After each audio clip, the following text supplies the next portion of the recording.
Hola a todos, me llamo Henry Matthews, tengo 53 años. Estoy casado desde hace 27 con la misma mujer increíble que me ha acompañado en todas mis fases. Y soy padre de 2 hijos que ya están en la universidad. Desde que tengo memoria, he sido parte activa de la iglesia. No hablo de ir los domingos y ya, sino de estar realmente metido en todo. Grupos de oración, campañas, discipulados, retiros. Toda mi vida ha girado en torno a la fe. Desde los 18 años adopté el hábito de ayunar todos los miércoles. No fue algo que alguien me impuso. Lo hice por convicción, creyendo que era una forma pura y poderosa de acercarme a Dios. Con el tiempo, ese hábito se volvió parte de quien yo era. Los hermanos de la iglesia me admiraban por eso. Algunos decían que yo era un Elías moderno. Y sí, aunque nunca lo admití en voz alta, esas palabras me alimentaban. Me hacían sentir especial, elegido. Pero eso que parecía un fuego sagrado, terminó siendo un espejo sucio que solo reflejaba mi necesidad de ser visto. Recuerdo que los miércoles no comía absolutamente nada, solo agua, a veces ni eso. Me levantaba antes del amanecer, me ponía de rodillas en la sala, siempre en el mismo rincón, junto al ventanal que daba al jardín, y oraba por horas. Leía la Biblia con la devoción de un monje y escribía versículos en mi libreta como si fueran diamantes recién hallados. Nadie me pedía que publicara nada, pero yo compartía fragmentos de esos momentos en mis redes sociales. Una foto de mi Biblia abierta, una taza de té sin azúcar, una frase espiritual. Miércoles de sacrificio, escribía, y los comentarios llovían. ¡Qué ejemplo! Un verdadero hombre de Dios. Necesitamos más Henrys en este mundo. En mi interior, algo se regocijaba. Lo justificaba diciendo que era para inspirar a otros, pero ahora sé que era para alimentar mi ego. Y lo más triste es que mientras más me vaciaba de comida, más me llenaba de orgullo. ¿Cómo no vi antes lo que era tan obvio? La primera grieta en mi estructura no vino de un sueño ni de una revelación divina. Vino de mi hijo menor, Caleb. Tenía 17 años en ese momento, y aunque siempre fue respetuoso, también era brutalmente honesto. Una tarde, mientras lavábamos el carro juntos, me miró de reojo y soltó, casi como si hablara consigo mismo. «Papá, a veces parece que ayunas más para que te vean que para Dios». Fue como un balde de agua helada. Me reí nerviosamente y le respondí algo como, «Tú no entiendes estas cosas todavía, hijo». Pero sus palabras se me quedaron pegadas como una espina detrás del corazón. Me fui esa noche a orar, con la intención de sentir a Dios y calmar mi conciencia. Pero no sentí nada, ni paz, ni consuelo, ni siquiera la corrección divina que solía temer. Solo un silencio seco, una ausencia densa, como si Dios hubiese cerrado la puerta desde dentro y yo me quedara afuera, llamando sin respuesta.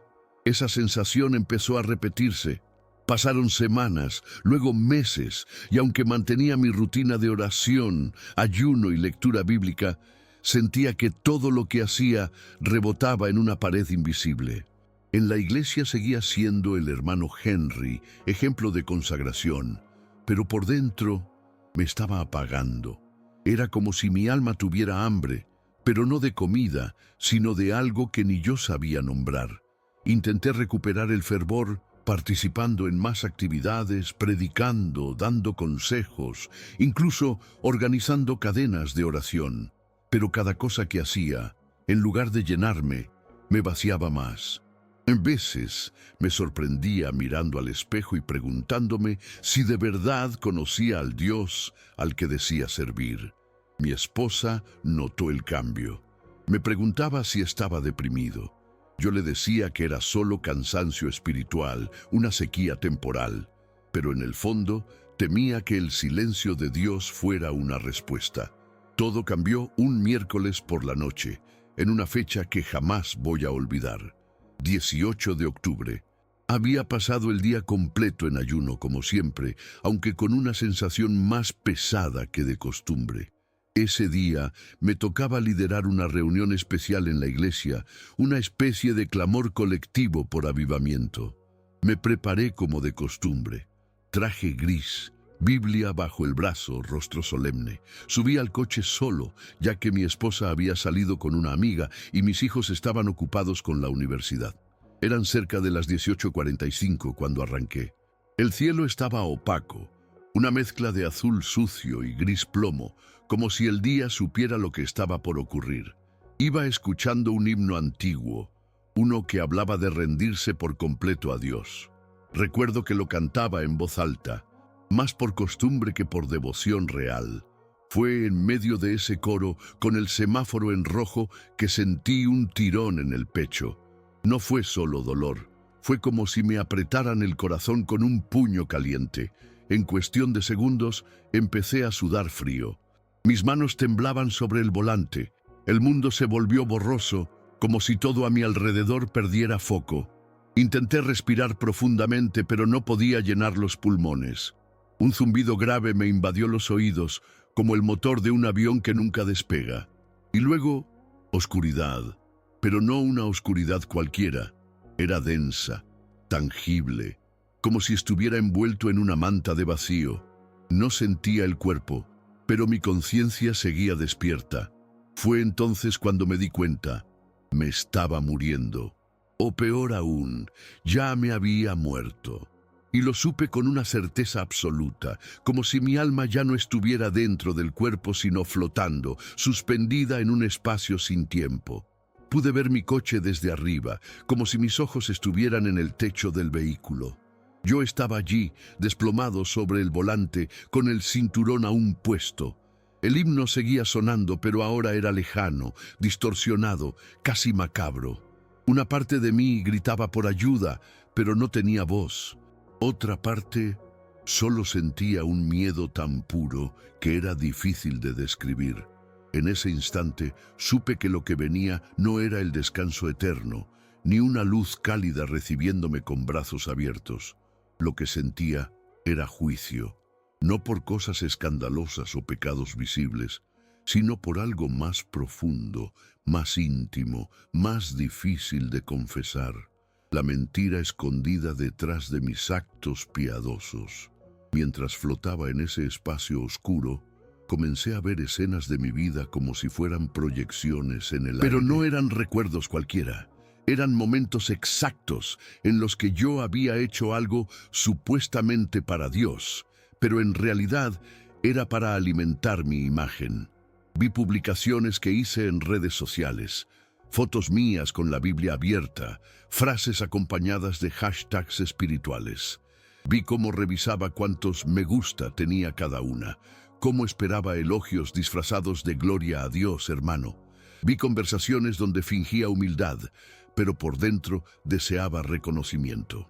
No era una voz acusadora la que me lo decía, era una sensación interna, como si toda la verdad de mi alma se manifestara de golpe y sin filtro. Era imposible escapar de ella. No había excusas que presentar, ni máscaras que sostener. Y entonces apareció la luz. No fue una luz común. Era viva, consciente, y no venía de un foco o de un cielo abierto, sino de una presencia. Supe al instante que era Jesús, no porque alguien me lo dijera, sino porque lo sentí en lo más profundo de mi ser. Su mirada no tenía juicio, pero tampoco caricias. Era como si me atravesara. Me vi completamente expuesto delante de él. Era una luz que no cegaba los ojos, pero quemaba el alma. No hablaba con palabras, pero lo entendía todo. Él no necesitaba preguntar nada, ya lo sabía todo. Y aún así se acercó. No sentí condena en su presencia, pero sí una verdad tan pura que dolía más que cualquier castigo. Era como si todo lo que había construido durante años se desmoronara frente a él, y yo no pudiera hacer nada para detenerlo. Quise hablar, defenderme, explicar mis motivos, pero no tenía boca, solo pensamientos. Y esos pensamientos En su presencia eran tan visibles como el aire que se respira. Jesús me miró y sin pronunciar una sola palabra, me mostró más. Como si su mirada fuera una llave, abrió puertas dentro de mi memoria que yo ni sabía que existían. Vi una escena en particular que me quebró por dentro. Una vez, en una reunión de oración, me pidieron que dirigiera una intercesión por los enfermos. Mientras oraba, con las manos alzadas, recuerdo haber pensado, me veo ungido en medio de la oración. No lo había recordado hasta ese momento, pero ahí estaba, tan claro como si hubiese ocurrido ayer. Luego me mostró otra escena. Yo aconsejando a un joven que luchaba con su fe, diciéndole que buscara intimidad con Dios. Pero en mi interior me regodeaba porque ese joven me admiraba. Fue como ver mi alma desnuda, sin maquillaje espiritual. Y lo peor de todo es que me di cuenta de que había convertido el altar en un escenario. Cada ayuno, cada palabra, cada gesto, no era una ofrenda, era una actuación. El sacrificio que creía estar haciendo para Dios era en realidad una inversión para cosechar admiración. Y ahí fue cuando lo entendí todo. Jesús me mostró que, aunque mis actos eran correctos a los ojos de los hombres, estaban vacíos delante de Él. No porque ayunar fuera malo, sino porque mi motivación lo contaminaba todo. Era como presentar un pan hecho con levadura podrida. Parecía bueno por fuera, pero por dentro estaba arruinado. Esa revelación me rompió de una forma que nunca había experimentado. No sentí odio de su parte, ni desprecio, solo verdad. Y esa verdad me aplastó, pero también me liberó. Era como si me dijera, por fin lo ves. Y entonces me dio una misión, no con palabras audibles, pero sí con una claridad indiscutible. Debía volver y advertir a otros, decirles que muchos están ayunando, orando, sirviendo, pero no por amor a Dios, sino por orgullo, y que ese orgullo anula completamente el valor del sacrificio, que el altar ya no es altar, sino un escenario, y que si no hay arrepentimiento genuino, todo eso no sirve de nada. Sentí que sus palabras ardían en mi interior como un fuego que no podía apagar. Después de eso, no vi túneles ni ángeles cantando. Solo sentí como si me jalaran hacia atrás, como si una fuerza me arrancara de ese lugar de luz con una urgencia inexplicable. Fue violento, como ser succionado por un torbellino. Mi alma fue arrojada de regreso al cuerpo y lo primero que experimenté fue un dolor agudo en el pecho, como si mi corazón se hubiera encendido con fuego. Abrí los ojos de golpe y vi las luces rojas y azules parpadeando. Una ambulancia. Un paramédico gritaba algo mientras me sujetaban la cabeza. Otro decía que mi pulso había vuelto. Uno de ellos, con lágrimas en los ojos, murmuró: no sé cómo lo logró. Yo sí sabía. Dios me había devuelto, no porque lo mereciera, sino por gracia. Cerré los ojos de nuevo, pero esta vez ya no estaba en la oscuridad. Estaba lleno de un temor reverente. Sabía que no podía seguir igual. Había sido desenmascarado por aquel que no se deja engañar por apariencias. Me dejaron en observación por 2 días. Los médicos no podían explicar cómo mi corazón, después de un paro tan severo, no había sufrido daños graves. Me dijeron que era un milagro. Yo solo asentía, pero por dentro mi mente repetía una sola frase: el verdadero milagro fue haber sido expuesto y aún así perdonado. Cuando mi esposa llegó al hospital, me abrazó como si no quisiera soltarme nunca más. Le dije que necesitábamos hablar, pero que primero necesitaba descansar. Esa noche, mientras ella dormía en la silla al lado de mi cama, yo miraba al techo y pensaba en la misión que me habían dado. ¿Cómo compartir una experiencia tan profunda sin caer otra vez en el error del exhibicionismo espiritual? ¿Cómo hablar de lo que viví sin convertirlo en un show? Esa lucha interna fue tan intensa como la misma experiencia de casi muerte. Me di cuenta de que el orgullo es como el polvo fino. Se mete en todas partes y cuesta mucho verlo. Pero ahí estaba. Y esta vez estaba decidido a no permitir que volviera a gobernarme. Cuando regresé a casa, todo me parecía diferente. La luz del sol entrando por las ventanas, los sonidos cotidianos del vecindario, incluso el aroma del café por la mañana.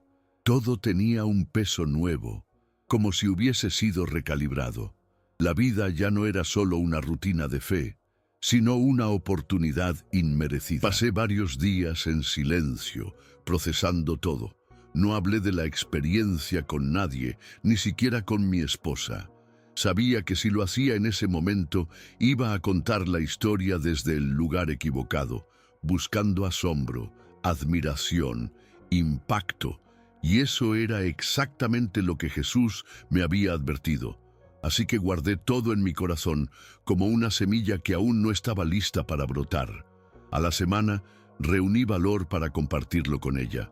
Nos sentamos en la sala, sin televisión, sin celulares, solo nosotros dos. Le conté cada detalle.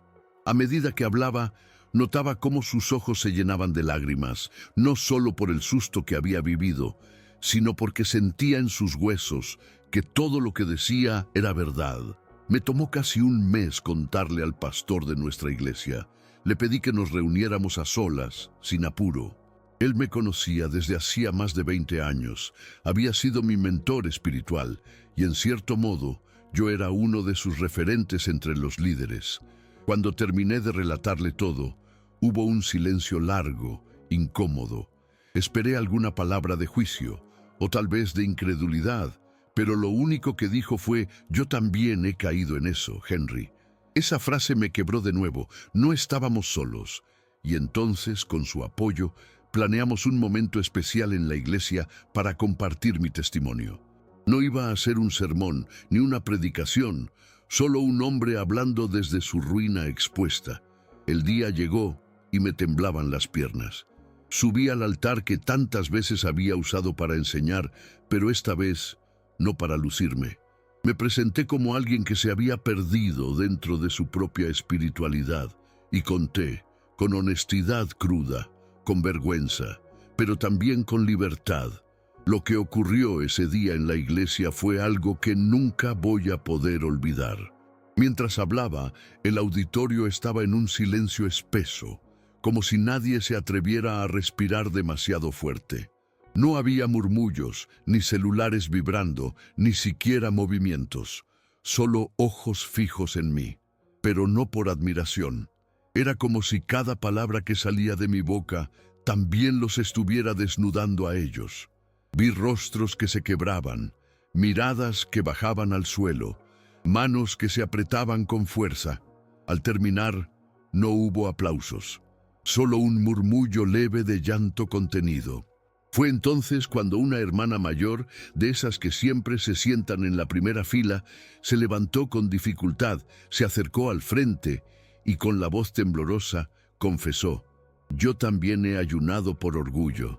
Y luego otro, y otro, y otro. Fue como una ola de confesiones. Algunos lloraban, otros simplemente se quedaban en silencio, pero el Espíritu de Dios se movía, no en estruendos, sino en esa verdad profunda que libera. Yo no me sentí héroe, me sentí pequeño, pero por primera vez en mucho tiempo, verdaderamente libre. Desde ese día, mi forma de vivir la fe cambió por completo. Dejé de publicar mis devocionales en redes, dejé de buscar aprobación, empecé a hacer las cosas en secreto, tal como Jesús enseñó. Descubrí el gozo de la intimidad real, esa que no necesita testigos humanos. El ayuno del miércoles sigue siendo parte de mi vida, pero ahora lo vivo en silencio. A veces, ni mi esposa sabe que estoy ayunando. Oro más, pero hablo menos. Ya no doy tantos consejos, prefiero escuchar. Y cuando predico, lo hago con temor, sabiendo que el altar no es un escenario. Hoy entiendo que la verdadera consagración es invisible, que los mayores sacrificios son aquellos que nadie aplaude, que la santidad no se mide por la intensidad de nuestras prácticas, sino por la pureza de nuestras motivaciones. Mi testimonio no es una medalla, es una cicatriz. Una marca que me recuerda lo fácil que es desviarse incluso cuando uno cree estar haciendo todo bien. Lo que no sabía hasta ese momento era que esa experiencia no iba a ser la única. Y lo que me ocurrió después me dejó con una sensación extraña, casi de advertencia.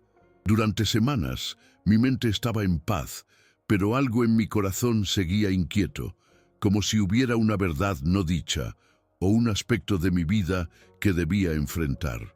Un día, mientras oraba en mi lugar secreto, Jesús volvió a hablarme, pero esta vez fue más directo. El arrepentimiento no termina aquí, Henry. Quiero que también hables de lo que has hecho con la mesa del Señor. Me quedé helado. ¿La mesa del Señor? Pensé que ya había cubierto todo lo que tenía que ver con el orgullo y el ego. Pero él estaba claro. La falta de reverencia hacia la cena, esa misma cena que tantas veces había participado sin discernir el cuerpo de Cristo, era otro de los secretos no confesados. Aquella actitud de tomar la Santa Cena sin considerar su verdadero propósito, de tratarla con ligereza, casi como una rutina, era un error que seguía en mi corazón. Recuerdo cómo mi mente comenzó a llenar de imágenes. Me vi tomando la cena en medio de conversaciones triviales, en eventos donde me distraía con conversaciones superficiales, o incluso en momentos en que mi mente vagaba mientras los elementos pasaban de mano en mano. Vi cómo mi falta de reverencia por la mesa no era solo un error teológico, sino un descuido hacia el sacrificio de Jesús. Un descuido. Esa revelación me golpeó con fuerza. Como si todo mi orgullo espiritual, toda mi acumulación de prácticas religiosas vacías hubiera culminado en esa falta de respeto. Me sentí condenado, pero al mismo tiempo comprendí que esa revelación era otra oportunidad para corregir mi camino. No podía seguir participando de la mesa del Señor como si fuera una simple tradición, o peor aún, como una forma más de mostrarme como alguien devoto. No podía seguir viviendo de esa manera. Y así me embarqué en un nuevo proceso de reflexión.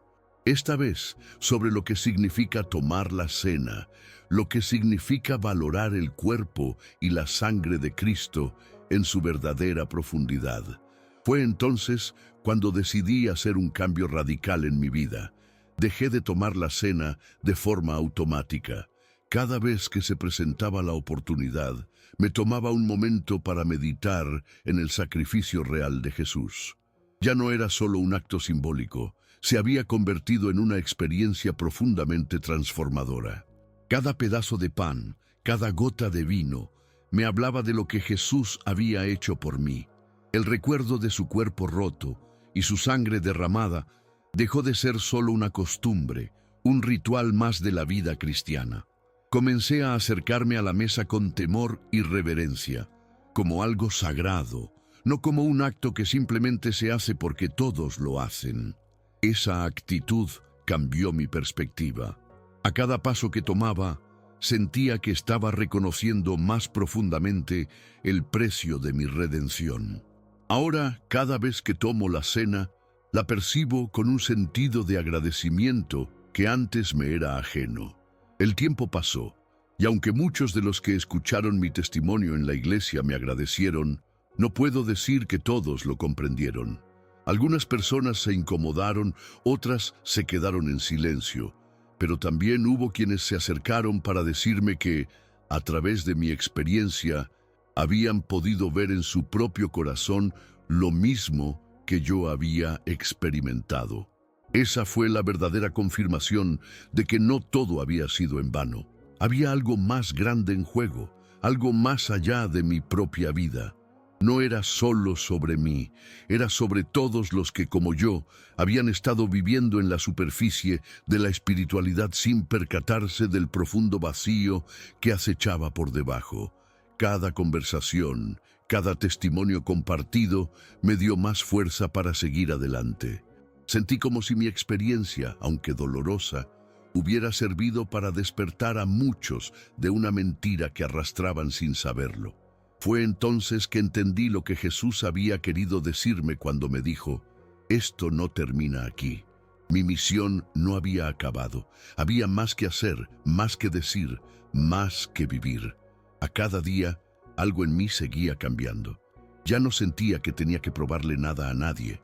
No buscaba ser admirado ni reconocido. Empecé a vivir mi fe de una manera más profunda, menos visible, más íntima. Las cosas que antes hacían ruido, ahora pasaban desapercibidas. Ya no me importaba si alguien notaba que ayunaba o que pasaba horas en oración. Aprendí a disfrutar de esos momentos en soledad, donde la presencia de Dios me tocaba de manera tan real que a veces casi podía sentir su aliento en mi rostro. Pero esa paz interior no fue instantánea.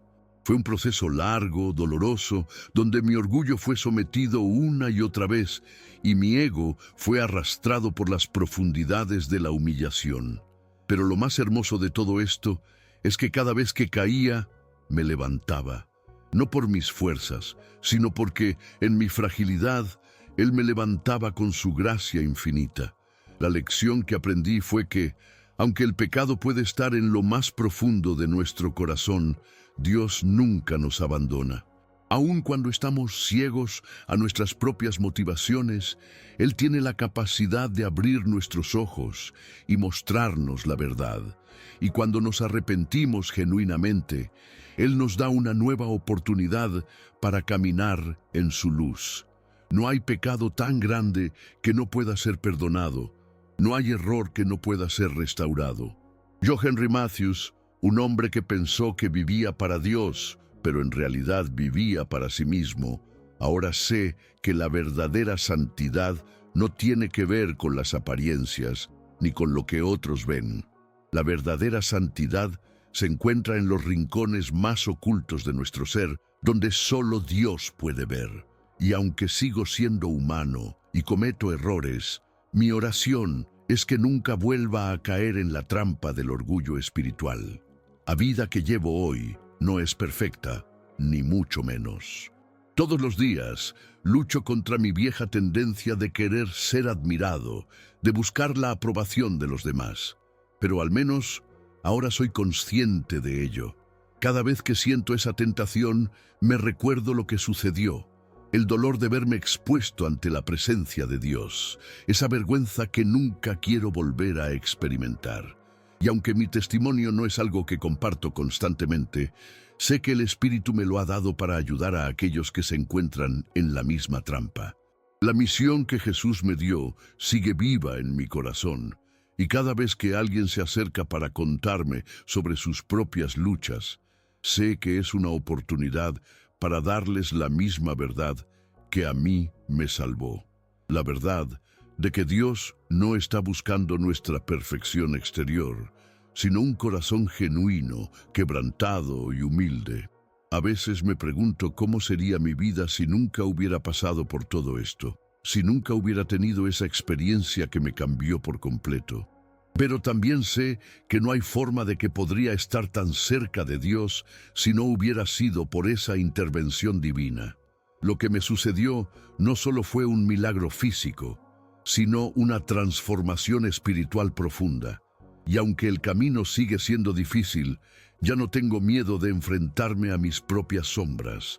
Sé que con cada paso Él está conmigo, guiándome, corrigiéndome y renovándome. Mi vida ya no es un espectáculo. No tengo que demostrar nada. Todo lo que tengo que hacer es seguir adelante con humildad y gratitud, sabiendo que Él me ama incluso en mis momentos de debilidad. Y, si puedo ser honesto, eso es más que suficiente. Con el tiempo me di cuenta de que hay una diferencia entre vivir para Dios y vivir con Dios. Antes pensaba que tenía que estar haciendo cosas constantemente para probar mi devoción. Creía que entre más sacrificios hiciera, más cercano estaría a Él.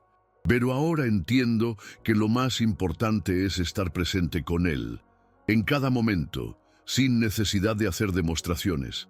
Vivir con Dios es mucho más que un conjunto de prácticas. Es estar consciente de su presencia en lo cotidiano. Al final, La santidad no es un resultado de nuestras acciones, sino de la calidad de nuestra relación con Él. Cuando entendí esto, la paz se asentó en mi corazón. Ya no lucho contra la idea de ser visto como una persona santa a los ojos de los demás. Ahora me basta con saber que en mi intimidad con Él soy quien soy, sin máscaras ni pretensiones. Y aunque el mundo siga buscando el brillo exterior, yo sé que lo más valioso está en lo escondido. Me he alejado de los aplausos y las luces. Ahora mi fe se vive en lo más profundo, en la quietud de los momentos sin testigos, sin necesidad de ser validado. Los sacrificios que hago ya no son para mostrar, sino para transformar mi interior. Cada vez que ayuno, lo hago con la conciencia de que es una ofrenda privada entre Él y yo. Y cada vez que oro, no busco una respuesta espectacular, sino simplemente la paz de estar en su presencia. Este viaje, aunque doloroso, me ha dado la perspectiva de que la verdadera vida cristiana es mucho más sencilla de lo que imaginamos. No está en las grandes demostraciones ni en la búsqueda de aplausos, sino en la pureza de nuestras motivaciones y la autenticidad de nuestro caminar con Él. A medida que compartí mi historia con más personas, noté algo interesante. No todos los que la escuchaban estaban dispuestos a admitir que, de alguna manera, también estaban atrapados en la misma trampa. A veces, el orgullo espiritual es tan sutil que ni siquiera lo reconocemos. Aún hoy sigo encontrando hermanos en la fe que, como yo, piensan que su espiritualidad depende de lo que los demás ven. La iglesia, que debería ser un lugar de sanidad, a menudo se convierte en un escenario donde todos tratan de mostrar su mejor versión. Pero esa versión rara vez refleja lo que realmente somos. En mi caso, lo que me salvó fue reconocer mi propio error, mi vanidad, mi deseo de ser visto como alguien más santo de lo que era. No fue fácil, pero la gracia de Dios me permitió atravesar esa humillación y salir renovado. Y sé que esta es una batalla constante. La tentación de querer impresionar a otros nunca desaparece por completo. Pero lo que aprendí es que mientras más enraizados estemos en la verdad de lo que somos en Cristo, menos nos importará la opinión de los demás. Al final, la historia de mi vida no es sobre mis logros espirituales ni sobre mis sacrificios. Es sobre la gracia inmerecida que Dios me ofreció, a pesar de todo. Esa gracia que me levantó de mi orgullo y me permitió empezar de nuevo. Hoy mi vida no se mide por lo que otros piensan de mí, ni por lo que logré en términos espirituales. Mi vida ahora se mide por cuán cerca puedo estar de Él, por la sinceridad de mi relación con Él. Y eso, amigos, es más que suficiente. No busco la aprobación del hombre. Solo busco agradar a Dios, y sé que si mi corazón está en el lugar correcto, todo lo demás caerá en su lugar.